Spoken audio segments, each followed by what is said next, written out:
Hello दोस्तों, welcome है आपका हमारे यूट्यूब चैनल में। पेंशनर्स, फैमिली पेंशनर्स और कर्मचारियों के लिए मैं बहुत ही एक बड़ी अपडेट लेकर आया हूँ। ये बोल सकते हैं बहुत इंपॉर्टेंट अपडेट देने वाला हूँ, बहुत बड़ी इन्फॉर्मेशन देने वाला हूँ।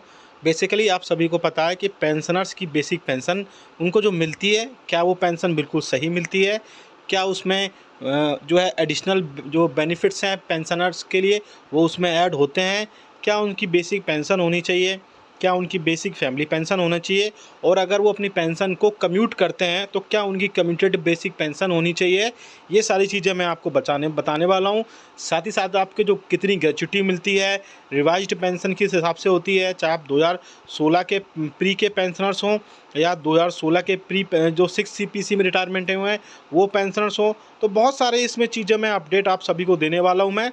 और इसके अलावा जो पोस्ट 2016 के पेंशनर्स हैं उन क्या सारी चीज़ें हैं, तो पूरी पूरी चीज़ें मैं आप सभी को डिटेल में बताऊंगा। और आपको बताऊंगा कि आपको ऑफिशियल वेबसाइट में ही बताऊंगा, आपको कोई भी थर्ड पार्टी वेबसाइट नहीं बताई जाएगी। गवर्नमेंट की जो वेबसाइट होगी वही आपको वहाँ पर दिखाई जाएगी। तो आप देख सकते हैं ये वेबसाइट है, गवर्नमेंट की तरफ से ही पब्लिश की जाती है, पेंशनर्स portal.gov.in। मैं इसका लिंक भी जो है वो आपको डिस्क्रिप्शन में डाल दूंगा और आप अपना अपना अलग से चेक कर पाएंगे।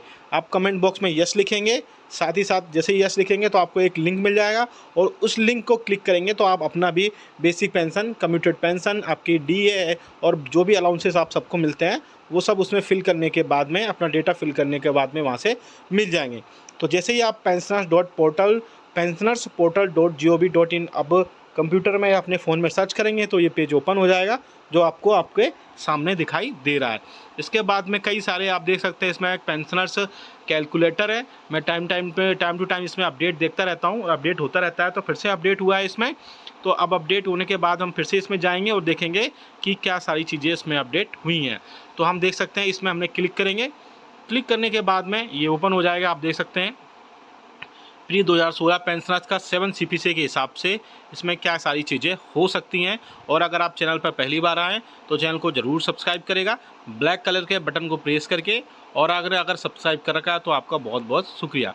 चैनल को सब्सक्राइब करने के बाद में आपको घंटे के निशान को यानी बेल आइकन को भी प्रेस करना होता है, तभी आपके पास वीडियोस की लेटेस्ट नोटिफिकेशन आ पाएगी और आप हमारे वीडियोस को इसी तरीके से आगे भी वॉच कर पाएंगे। आप इसमें धीरे धीरे हम सारी इन्फॉर्मेशन फिल करेंगे और उसके बाद में जो भी आपकी रिवाइज्ड पेंशन होगी वो हम इसमें देख पाएंगे। आप अपना भी सारा डेटा फिल करके बता दिए। मैं आपको निश्चिंत रहिए, पूरा थोड़ा वीडियो लंबा हो सकता है, लॉन्ग हो सकता है, लेकिन आपकी डिटेल में जो भी वीडियोस होंगी यानी जो भी इन्फॉर्मेशन होगी वो आप बहुत अच्छे से समझ पाएंगे। चलिए पहले आप पॉइंट की तरफ लेके चलते हैं। पहला जो पॉइंट है आप देख सकते हैं यहाँ पर आपको क्लियरली दिखाई दे रहा होगा, सेलेक्ट टाइप ऑफ पेंशन। जैसे ही आप ये देखेंगे तो आप इस पर क्लिक करेंगे तो आप देखेंगे कि 3 तरह की पेंशन इसमें दी गई है। नॉर्मल पेंशन है पहला, दूसरा जो है इन्हांस्ड फैमिली पेंशन है और तीसरा फैमिली पेंशन है। तो आप जो भी ले रहे हैं, जो भी आप जिस कैटेगरी से हैं यानी कि नॉर्मल पेंशन से हैं, इन्हांस्ड फैमिली पेंशन से हैं या फैमिली पेंशन से हैं, तो वो क्लिक कर देंगे और आप उसमें क्लिक करने के बाद नेक्स्ट पैरा पे जाएंगे। तो हमने यहाँ पे सिलेक्ट कर लिया है नॉर्मल पेंशन। आप जिसमें भी तीनों ऑप्शन में आते हैं उसमें आप क्लिक कर लेंगे। अब इसमें दूसरा आप पॉइंट देख सकते हैं, दूसरे पॉइंट में क्लियरली दिखा है बेसिक पेंशन एज ऑन 31 दिसंबर 2015, यानी कि जो भी आपकी बेसिक पेंशन है वो यहाँ पे आप फिल करेंगे और फिल करने के बाद में नेक्स्ट पैरा पर चलेंगे। तो यहाँ पर हम बेसिक पेंशन उस टाइम पे जो भी थी हमने यहाँ पर एक अनुमानित 7,000 रुपये ले लिए। आप अपनी जो भी बेसिक पेंशन 2015 पे रही होगी 31 दिसंबर 2015 पे वहाँ पे फिल कर सकते हैं। नेक्स्ट हम लेके चलते हैं सिलेक्ट रिटायरमेंट पीरियड। तो रिटायरमेंट पीरियड पर चलने के बाद में आप देख सकते हैं इसमें फिर से ऑप्शन है, इस ऑप्शन पर क्लिक करने के बाद में आपको फिर से यहाँ पे कई सारी चीज़ें मिलेंगी। तो सिलेक्ट रिटायरमेंट पीरियड जो है उस पर क्लिक करेंगे हम और क्लिक करने के बाद में फिर से हम देखेंगे। तो आप देख सकते हैं कि आप जब भी रिटायरमेंट हुए हैं वो इन्फॉर्मेशन इसमें आप फिल करेंगे। पहला आप इन्फॉर्मेशन देख सकते हैं बिफोर 1/1/1996 और दूसरा और तीसरा आप देख सकते हैं। तो मैंने यहाँ पर दूसरा क्लिक कर लिया है, दूसरा सिलेक्ट कर लिया है। तीसरा आप देखेंगे सिलेक्ट पे स्केल, आपकी पे स्केल क्या रही है उस टाइम पे। तो आप देख सकते हैं ये पे स्केल है और यहाँ पे आप सिलेक्ट करेंगे फिर से पे स्केल को। तो जो भी आपकी पे स्केल रही हो वो यहाँ पे आप देख पाएंगे। तो मैं यहाँ पे मोटा मोटा आप देख सकते हैं रफली पे स्केल जो भी रहा होगा वो मैं यहाँ पे क्लिक कर लेता हूँ। तो मैं यहाँ पे पहली वाली ही पे स्केल क्लिक कर लेता हूँ। और आपकी बेसिक पे कितनी है रिटायरमेंट पर वो भी आप यहाँ पे देखेंगे कि जब आप रिटायरमेंट हुए थे तो उसके अकॉर्डिंग उसके हिसाब से आपकी कितनी रिटायरमेंट रही थी, कितनी बेसिक पे रही थी, और यहाँ पे आप फिल कर देंगे। फिल कर देंगे, यहाँ पे हम देख सकते हैं। चलिए फिल कर लेते हैं। बेसिक पे आपकी जो भी रही हो, सपोज़ मैंने यहाँ पे लिख दिया 12,000 रुपये, तो 12,000 रुपये मैंने यहाँ पे फिल कर दिया। आप अपनी जो भी होगी आपकी बेसिक पे उस टाइम पे, वो यहाँ पर फिल कर देंगे। नेक्स्ट हम लेके चलते हैं, यहाँ पे आप देख सकते हैं ये कैप्चा है, इस कैप्चा को फिल करेंगे जैसे, और उसके बाद में आपका सारा डेटा वहाँ पर निकल कर आ जाएगा। तो हम कैप्चा यहाँ पर फिल कर ले रहे हैं। कैप्चा फिल करेंगे, देख सकते हैं आप यहाँ पे थोड़ा समय लगेगा कैप्चा फिल करने में जी, थोड़ा सा समय लग सकता है, आप थोड़ा सा वेट करिए इसमें। इसके बाद में हम आपको सारी इन्फॉर्मेशन डिटेल में जो भी होगी वो यहाँ पर निकल कर आ जाएगी, और उसके बाद में सारी चीज़ें होने के बाद में आपका सारा इन्फॉर्मेशन आपके सामने आ जाएगा, और आपको पता चल जाएगा कि वाकई में क्या आपको उतनी पेंशन और फैमिली पेंशन प्रोवाइड करा रही है। तो गेट, अब नेक्स्ट जो है गेट रिवाइज्ड पेंशन पे क्लिक करेंगे।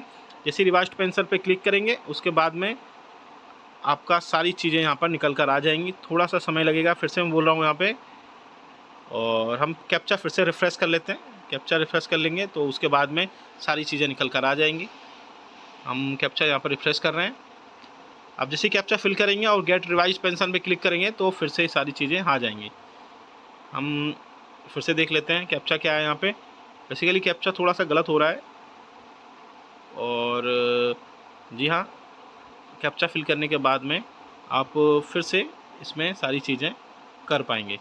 जी हाँ, कैप्चा हो चुका है, और कैप्चा होने के बाद में आपको थोड़ा सा वेट करना पड़ेगा। वेट करने के बाद में आपकी जो भी पेंशन होगी वो यहाँ पर निकल कर आ जाएगी। जी हाँ दोस्तों, एक्चुअली क्या कभी कभी वेबसाइट थोड़ा सा प्रॉब्लम करती है, उसके चलते भी ये सारी चीज़ें हो जाती हैं, अदरवाइज़ कोई प्रॉब्लम नहीं है इसमें। जी हाँ, और हमने सारी कंपलसरी फील्ड्स जितनी भी थी वो सब सिलेक्ट कर ली हैं। कैप्चा यहाँ पे बार बार गलत दिखा रहा है, लेकिन कोई इसमें बड़ी प्रॉब्लम नहीं है। कैप्चा आप अच्छे से फिल करेंगे तो हो जाएगा।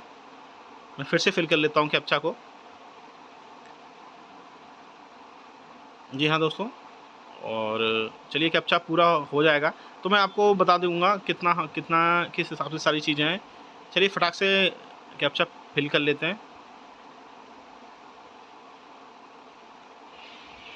थोड़ा सा वेट करना पड़ेगा आपको, और कैप्चा फिल हो जाएगा। कैप्चा फिल होने के बाद में आपको सारी चीज़ें यहाँ पर आ जाएंगी। इसीलिए थोड़ा सा वीडियो क्योंकि ये सब चीज़ें लाइव होती हैं तो थोड़ा सा समय लग सकता है, इसमें कोई बड़ी बात नहीं है। चलिए कोई नहीं, कैप्चा पूरा जैसे फिल हो जाएगा तो गेट रिवाइज्ड ऑप्शन, क्योंकि यहाँ पे कैप्चा चेंज नहीं हो रहा है, बार बार मैं चेंज करने की कोशिश भी कर रहा हूँ। कोई नहीं, जो भी चेंज हो जाएगा। चेंज होने के बाद में सारी चीज़ें आ जाएंगी, आपकी कितनी बेसिक पेंशन है, आपको क्या क्या सारी चीज़ें मिलनी चाहिए, क्या क्या सारी चीज़ें अरेंज होनी चाहिए, उस हिसाब से यहाँ पे हो जाएगा। और कैप्चा जैसे ही आप फिल करेंगे, और क्योंकि अभी कैप्चा भी चेंज नहीं हो रहा है, वेबसाइट का थोड़ा सा प्रॉब्लम चल रहा है, लेकिन आप यहाँ पे जो भी चीज़ें इन्फॉर्मेशन फिल कर देंगे, आपकी सारी डेटा जो भी होगा, आपकी कम्यूटेड कितना कर सकते हैं, कितनी बेसिक पेंशन है, कितनी इन्हांस्ड पेंशन है, सारी चीज़ें निकल कर आ जाएंगी। इसका लिंक भी मैं लिंक भी डाल दूँगा, आप वहाँ पर क्लिक करके सीधा अपना जो भी इन्फॉर्मेशन होगा वो आप फिल कर देंगे। पहले आप अपनी पेंशन के टाइप सेलेक्ट करेंगे, दूसरे नंबर पे आप अपनी बेसिक पेंशन डालेंगे, तीसरे नंबर पे आप सिलेक्ट रिटायरमेंट पीरियड डालेंगे, चौथे नंबर पर सिलेक्ट पे स्केल डालेंगे, पाँचवें नंबर पे आपकी रिटायरमेंट के टाइम पे कितनी बेसिक पे थी, और लास्ट में आप कैप्चा फिल करके उसमें सारी चीज़ें डाल करके और सारी इन्फॉर्मेशन फिल हो जाएगी। उसके बाद में आपकी सारी इन्फॉर्मेशन वहाँ पर निकल कर आ जाएगी। कमेंट बॉक्स में यस लिखिएगा, और आपको ये डिटेल ये पूरा